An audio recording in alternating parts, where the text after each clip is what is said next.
మధురమైనది నా యేసు ప్రేమ, మరపురానిది నా తండ్రి ప్రేమ.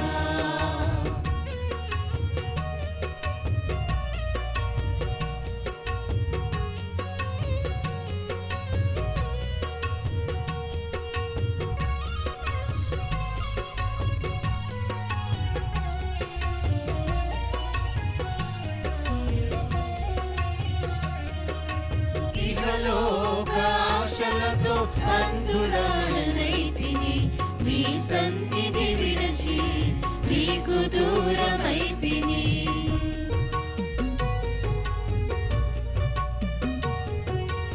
ఇహలోకాశలతో అంధురాలనైతిని, మీ సన్నిధి విడచి నీకు దూరమైతిని. చల్లని స్వరముతో నన్ను నీవు పిలిచి, చల్లని స్వరముతో నన్ను నీవు పిలిచి, నీ సన్నిధిలో నిలిపిన నీ ప్రేమ మధురం. ప్రేమా ప్రేమా ప్రేమా నా యేసు ప్రేమ, ప్రేమా ప్రేమా ప్రేమా నా యేసు ప్రేమ, నా యేసు ప్రేమ, మరపురానిది నా తండ్రి ప్రేమ.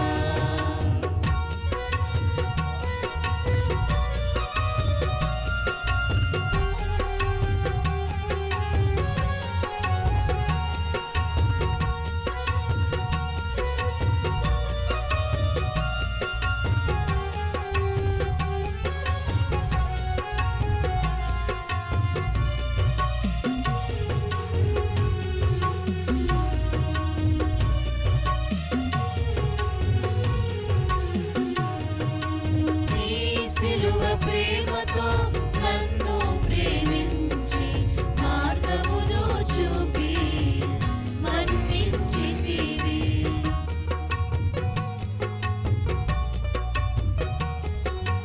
నీ సిలువ ప్రేమతో నన్ను ప్రేమించి మార్గమును చూపి మన్నించితివి. మరణపు ముళ్ళును విరచిన దేవా, మరణపు ముళ్ళును విరచిన దేవా, జీవము నొసగిన నీ ప్రేమ మధురం. ప్రేమా ప్రేమా ప్రేమా నా యేసు ప్రేమ, ప్రేమా ప్రేమా ప్రేమా నా యేసు ప్రేమ, మధురమైనది నా యేసు ప్రేమ, మరపురానిది నా తండ్రి ప్రేమ, మధురమైనది నా యేసు ప్రేమ, మరపురానిది నా తండ్రి ప్రేమ, మరువలేనిది నా యేసుని ప్రేమ, మరువలేనిది నా యేసుని ప్రేమ, మధురాది మధురం నా ప్రియుని ప్రేమ. ప్రేమా ప్రేమా ప్రేమా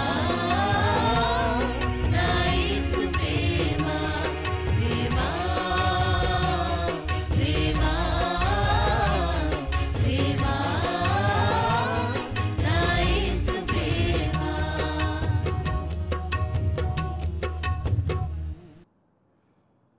పరిశుద్ధ బైబిల్ గ్రంథంలో నుండి మత్తయి సువార్త 23వ అధ్యాయము 10వ వచనము చదువుకుందాం. మరియు మీరు గురువులని పిలువబడవద్దు, క్రీస్తొక్కడే మీ గురువు. దేవుడు తన పరిశుద్ధ వాక్యమును మనందరి వినికిడిలో దీవించును గాక. ప్రార్థించుకుందాం. మహోన్నతుడా మా దేవ, మీకు వందనాలు, స్తోత్రాలు. ఈ దినము తండ్రి 40 దినాల ధ్యానముల్లో మేము ధ్యానించుకునడానికి తండ్రి 4వ దినముగా మీ సన్నిధానంలో మీ పాదాల యొద్ద ఉండి వాక్యాన్ని ధ్యానించుకునడానికి మీ కృపను అనుగ్రహించినందుకు మీకు వందనాలు. ఈ సమయంలో మీ యొక్క ఆత్మచేత మనం నడిపించండి. మా నోటి మాటలు, మా అందరి హృదయ ధ్యానములు మీ దృష్టికి అంగీకారమగినట్లు చేయమని యేసు పరిశుద్ధ నామములో వేడుకుంటున్నాం తండ్రి. ఆమేన్. దేవుని నామమునకు మహిమ కలుగునుగాక. ఈ 40 దినాల ధ్యానములు మన ఆధ్యాత్మిక జీవితాలకు మేలుకరంగా, ఆశీర్వాదకరంగా దేవుని వాక్యంలో బలపరచబడడానికి మనకు ఎంతో సహాయపడుతున్నాయని తెలుసుకొంచు మరి మేము సంతోషంతో మరి మిమ్మల్ని అభినందిస్తూ ఉన్నాం. వాక్యంలో దినదినము మనం ఎదగడానికి దేవుడు తన కృప చూపించాడు. Living like Jesus, the power of his names. యేసులా జీవించడానికి, ఆయన నామముల్లో ఉన్నటువంటి శక్తిని గ్రహించడానికి దేవుడు తన కృప చూపిస్తూ ఉన్నాడు. ఈ దినము నేను మీ ఎదుట ఉంచుతున్నటువంటి అంశము ద మాస్టర్ టీచర్, పరమ గురువుని గురించి మీతో చెప్పాలని నేను ఆశపడతా ఉన్నాను. ఆయన ఈ భూమి మీద ఉన్నప్పుడు వివిధ రకాల నామాల చేత ఆయన పిలువబడ్డాడు. దాంట్లో ఒకటి ద మాస్టర్ టీచర్, పరమ గురువు, గ్రేట్ టీచర్ లెక్క గొప్ప బోధకుడు. రబ్బునిగా అరమేక్లో పిలువబడిన, రబ్బీగా వారు పిలువబడిన ఆయన ఒక టీచర్గా తను గుర్తింపు నొందాడు. ఆయన బోధించేవాడిగా ఆయనను మనము చూస్తూ ఉన్నాము.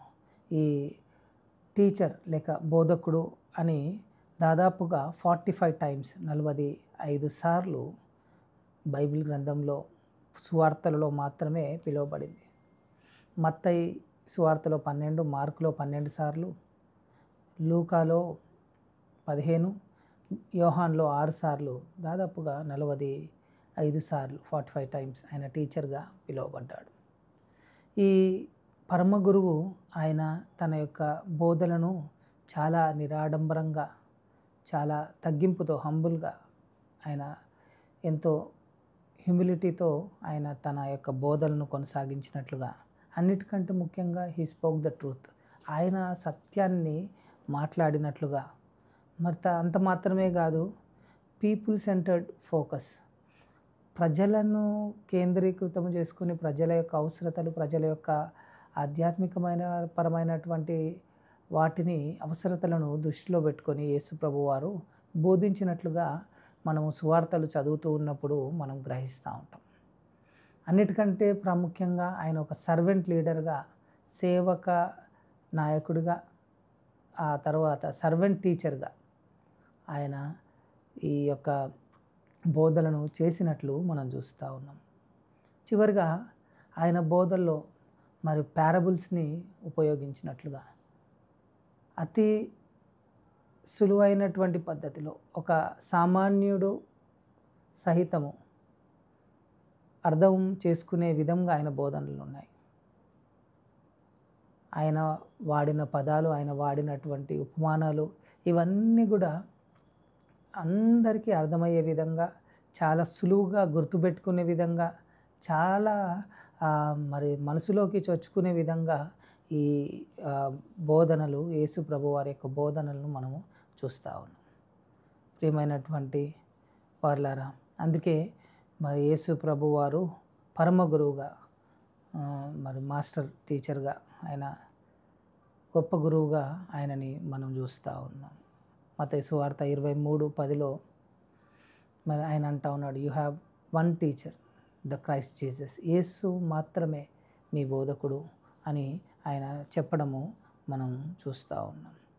ఈ ఉదయకాలము ఆయన ఒక బోధకుడిగా ఏ రీతిగా ఆయన మనల్ని దర్శిస్తూ ఉన్నాడు, మన హృదయాల్ని సంధిస్తూ ఉన్నాడో ఒక 3 విషయాల్ని మీ ముందు నేను ఉంచాలని ఆశపడతా ఉన్నాను. మొట్టమొదటిగా ఆ బోధకుని గురించి మనం తెలుసుకుంటూ ఉన్నప్పుడు ఆయన హీఈస్ ఎ గ్రేట్ టీచర్, ఆయన గొప్ప బోధకుడిగా ఆయన ఎంచబడ్డాడు. ఆయన వంటి గురువు ఇంతవరకు చరిత్రలో ఎవరూ లేరు. ఆయన బోధించిన బోధలు, ఆయన జీవించిన జీవితం, ఆయన ప్రబోధాలు మనము నేటికి సజీవంగా మన యొక్క హృదయంలో, మదిలో ఉంటా ఉన్నాయి. ఆయన అంత గొప్ప బోధకుడిగా ఆయన చరిత్రలో ఉంటా ఉన్నాడు. ఆయన మాట్లాడిన విధానం, ఆయన చెప్పినటువంటివన్నీ కానీ మనం గమనిస్తే ఆయన మరొక గొప్ప బోధకుడిగా ఆయన ఉన్నట్లుగా దేవుని వాక్యము మనకు తెలియజేస్తూ ఉంది. ఆయన ఏ రీతిగా మరి తన శిష్యులను ఏర్పాటు చేసుకొని బోధించటము మనము చూస్తూ ఉన్నాం. ప్రతినిత్యము ఆయన బోధనలు వినడానికి ప్రజలు ఆసక్తి చూపినట్లుగా మనం చూస్తూ ఉన్నాం. యోహాను సువార్త 8:32లో మరి నా బోధనలు మీరు వింటూ ఉన్నారు, మీరు నా శిష్యులుగా ఉంటా ఉన్నారు. ఆయన శిష్యులు ఆయన బోధ వింటూ ఉన్నారు. ఆయన శిష్యులు మాత్రమే కాదు, జనసమూహం సైతము ఆయన బోధ వినడానికి ఇష్టపడతా ఉన్నారు. అంత మాత్రమే కాదు, చిన్న బిడ్డలు కూడా ఆయన వద్దకు రావడానికి ఆసక్తి చూపినట్లుగా బైబిల్ గ్రంథంలో మనం చూస్తూ ఉన్నాం. మార్కు సువార్త 10వ అధ్యాయం 13-14 వచనాల్లో యేసు ప్రభు వారి యొద్దకు చిన్న బిడ్డలు రావడానికి ఆసక్తి చూపినప్పుడు శిష్యులు ఆయనను గద్దించారు. ఎందుకంటే ఆయన బోధలు ఓన్లీ పెద్దలకు మాత్రమే అనే ఒక తలంపులో వారు ఉన్నటువంటి పరిస్థితిలో యేసు ప్రభు వారు ఏం చేశారంటే, చిన్న బిడ్డల్ని ఆటంకపరచక నా యొద్దకు రానియండి, వారు కూడా నా ప్రేమను పొందుకోవడానికి, నా మాటలు వినడానికి వారు అర్హులు అని చెప్పడం మనం చూస్తూ ఉన్నాం. అంటే చిన్న బిడ్డల్ని కూడా ఆయన దర్శించినట్లుగా మనం చూస్తూ ఉన్నాం. ప్రియమైనటువంటి వార్లారా, మరి అంత మాత్రమే కాదు కానీ ఈయన మరింత గొప్ప బోధకుడిగా ఉండడానికి ఆయనకున్నటువంటి అధికారం. అందుకే ఒకానొక సమయంలో మత్తయి సువార్త 7వ అధ్యాయము 28-29 వచనాల్లో మనం చూస్తే యేసు ప్రభు వారు బోధిస్తున్నప్పుడు సామాన్యుల వలె కాక ఆయన ఏ రీతిగా బోధిస్తూ ఉన్నాడంటే ఒక అధికారంతో ఆయన ఆ అథారిటీ ఆయనకు ఇవ్వబడినట్లుగా ఆయన యొక్క బోధనలన్నీ కూడా అథారిటేటివ్ టీచింగ్స్గా, అంటే ఒక మరి చాలా ఒక అధికారాన్ని పొందినటువంటి వాడిగా యేసు ప్రభు వారి యొక్క బోధనలను మనము చూస్తూ ఉన్నాం. అందుకే 28 ఈ మాటలు యేసు చెప్పి ముగించినప్పుడు జనసమూహంలో ఆయన బోధకు ఆశ్చర్యపడి, ఏలైనగా ఆయన వారి శాస్త్రులే కాక అధికారం గల వారిగా వారికి బోధించిన. అందుకే ఆయన గ్రేట్ టీచర్. ఆయన మాటలు, ఈ మాటలు మన హృదయంలో ఉండాలి. ఆ గొప్ప బోధకుని మాటలు, ఆ గొప్ప టీచర్ మాటలు నీవు నేను వింటా ఉన్నామా? మన టీచర్స్ని మనం ఒకసారి జ్ఞాపకం చేసుకుందాం. వారు చెప్పినటువంటి మాటలు మనం విన్నాం. మరి మనము ఎంతో ఒక స్టేజ్కి మనం వచ్చాం కాబట్టి వారందరికంటే జీవితంలో ఎవరికంటే కూడా అందరికంటే శ్రేష్టమైనటువంటి ఈ గొప్ప టీచర్ని ఈ దినం నువ్వు అంగీకరిస్తే ఆయన మాటలు విను. నీ కొరకు ఆయన మాటలు రాయబడి ఉన్నాయి, నీ కొరకు ఆయన మాటలు చెప్పబడి ఉన్నాయి, ఎన్నో ఉన్నాయి మనం మాట్లాడుకోవడానికి. కానీ ఈరోజు ఆ గొప్ప ఆ గ్రేట్ టీచర్ని నువ్వు అనుసరిస్తే, ఆయన మాటలకు నీ చెవియొగ్గి నీ హృదయాన్ని తెరిస్తే నీవు ఆశీర్వదింపబడతావు. కాబట్టి ఈ విషయాన్ని మనం జ్ఞాపకం చేసుకొని మత్తయి సువార్తలో సెర్మన్ ఆన్ ద మౌంట్, ఈ కొండ మీద ప్రసంగాన్ని మనం చూస్తూ ఉన్నాం. అది 5వ అధ్యాయంలో ప్రారంభించబడి 7వ అధ్యాయం వరకు 5, 6, 7 3 అధ్యాయాల్లో ఆయన మాటలని మాథ్యూ రికార్డ్ చేసి పెట్టాడు.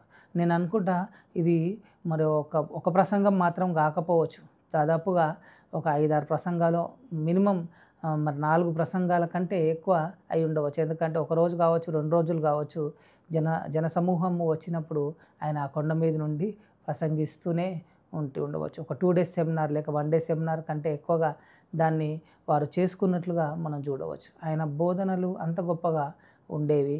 మరి ఈరోజు కూడా మన హృదయాలని మనం తెరిచినట్లయితే ఆ గ్రేట్ టీచర్ని, ఆ మాటలు మనం విన్నప్పుడు మనము ఆశీర్వదింపబడతాం. ప్రియమైనటువంటి వార్లారా, రెండవది, హీఈస్ ఎ గుడ్ టీచర్. ఆయన గ్రేట్ టీచర్ మాత్రమే కాదు, ఒక మంచి బోధకుడు, మంచిని బోధించేటటువంటి వాడు. ఆయన మాటలు మరి చాలా మంచిగా ఉండేవి. మరి సమరేస్తులతో అంటా ఉన్నాడు, నేను ఇచ్చే నీళ్ళు త్రాగితే నువ్వు ఎప్పటికీ దప్పికొనవు అని అంటా ఉన్నాడు. అంటే జీవజలధారలు నీ హృదయంలో నుండి, నీలో నుండి వస్తాయి. అంటే ఆ జీవపు మాటలు ఆయన చెప్పేటటువంటి వాడు. ఆయన గొప్ప మాటలు మరి చెప్పేటటువంటి వాడు మాత్రమే కాదు కానీ జీవపు మాటలు చెప్పేటటువంటి వాడు అని ఆయన మరి చెప్పినట్లుగా మనం చూస్తూ ఉన్నాం. ఒకానొక సమయంలో యేసు ప్రభు వారి దగ్గరికి ఒక రిచ్ రూలర్, ఒక గొప్ప ధనవంతుడు, ఒక ధనము కలిగినటువంటి వ్యక్తి యేసు ప్రభు వారి దగ్గరికి వచ్చి మాట్లాడుతూ ఉన్నాడు. ఆయన బయలుదేరి మార్గమున పోవుచుండగా ఒకడు పరుగెత్తుకొని వచ్చి ఆయన ఎదుట మోకాళ్ళుని, సద్బోధకుడా, నిత్య జీవమునకు వారసునగుటకు నేనేమి చేయవలనని ఆయనను అడిగాను. యేసు ప్రభు వారిని అంటా ఉన్నాడు, ఏమంటా ఉన్నాడు? గుడ్ టీచర్ అంటా ఉన్నాడు. గొప్ప లేకపోతే సద్బోధకుడా, మంచి బోధకుడా అని యేసు ప్రభు వారిని సంబోధించినట్లుగా మనం చూస్తూ ఉన్నాం. ప్రియ దేవుని సంగమ, ఆయన కేవలము ఒక ఆ, గొప్ప బోధకుడు మాత్రమే కాదు కానీ మంచి బోధకుడుగా ఆయన ఎన్నిక చేయబడ్డట్లుగా మనం చూస్తూ ఉన్నాం. ఈ ఉదయకాలన వాక్యం వింటున్నటువంటి మనం ఆయన మంచి మాటలు, జీవపు మాటలు మనం వినాలి. ఆయన ఏం చేస్తూ ఉన్నాడంటే ప్రతిది కూడా మంచి విషయాలను అర్థమయ్యే విధంగా, హృదయానికి అత్తుకునే విధంగా, నేను ఇంతకుముందే చెప్పాను, ఈ ఉపమాన రీతిగా ఆయన చెప్పడం. ఉపమాన రీతిగా అంటే ప్రజలు వాడుకలో ఉన్నటువంటి వస్తువులు, వ్యవసాయం గురించి కావచ్చు, కుండలను గురించి కావచ్చు, దీపం గురించి కావచ్చు, మరి ప్రతిదీ ఆయన చెప్పిన విషయాలు ప్రతి ఒక్కరికి అర్థమయ్యే విధంగా ఉండేది. రాకెట్ సైన్స్లా ఉండకుండా ఇది ఒక సాధారణమైనటువంటి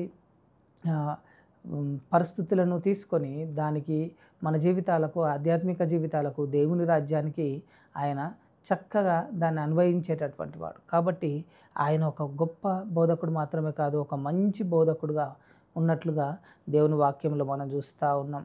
ఆయన యోహాను సువార్త 13వ అధ్యాయం 13వ వచనంలో యేసు ప్రభు వారు ఆయన శిష్యుల పాదాలు కడిగినట్లుగా మనం చూస్తూ ఉన్నాం.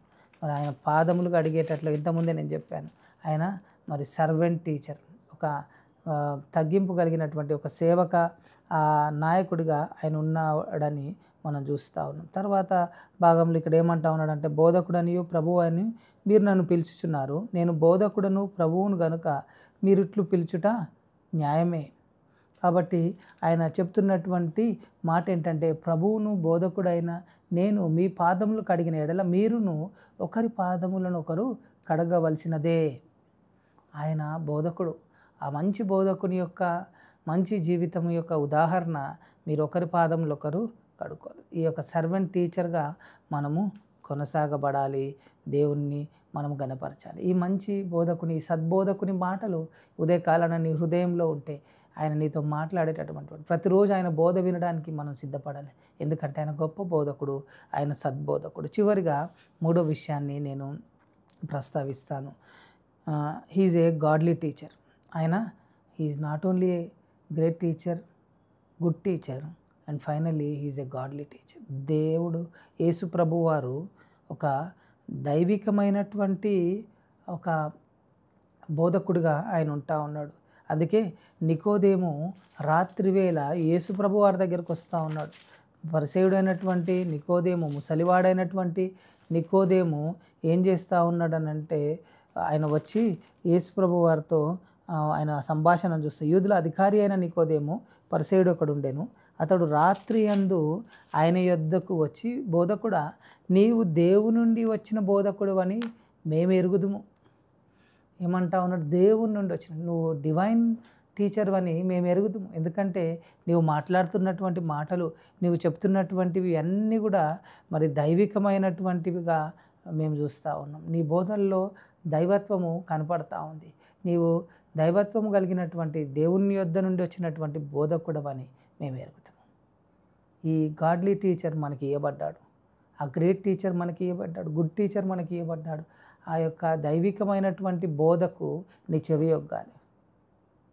ఆత్మ సంఘముతో చెప్తున్నటువంటి మాటలు చెవిగలవాడు వినుగా కానీ ఈ ప్రకటనలో మనం చూస్తూ ఉన్నాం. ఈ ఉదయకాలాన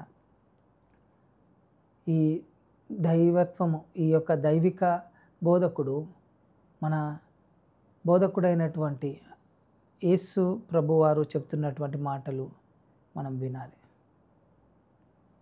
ఆయన మరి వాక్యంలో ఏం చెప్పబడిందనంటే, he taught people to obey.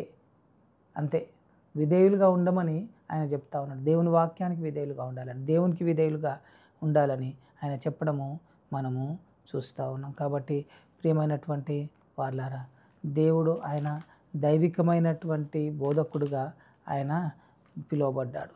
కాబట్టి ఆ దైవికమైనటువంటి బోధకుని మనము అంగీకరించడానికి ఉదయకాలాన మనము సిద్ధంగా ఉన్నామా? ఒక్కసారి మనల్ని మనము పరీక్షించుకుందాం. అందుకే మరి పేతురు ఈ రీతిగా అంటా ఉన్నాడు. 1 పేతురు 2వ అధ్యాయం 20వ వచనంలో ఆయన చెప్తున్నటువంటి మాటలు, తప్పిదమునకై దెబ్బలు తిన్నప్పుడు మీరు సహించిన ఎడల మీకేమి గనము, మేలు చేసిన బాధపడినప్పుడు మీరు సహించిన ఎడల అది దేవునికి హితమగును, ఇందుకు మీరు పిలువబడితిరి.